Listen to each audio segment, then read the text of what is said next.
தம்பி அண்ணன்டா உனக்கு எதாவது கொடுக்கணுமா? ஆனா எனக்கு உன்னை ரொம்ப பிடிக்கும். அண்ணன் சம்பு பிளே போய்வேன். எல்லாருக்கும் தெரிஞ்சிருக்கு.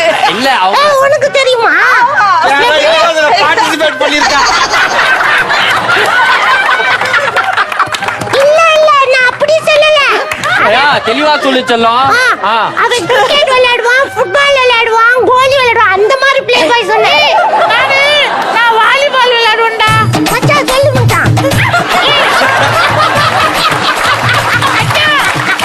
நானு வாலிபால் பிளேயர்டா. எப்படி விளையாடுவ?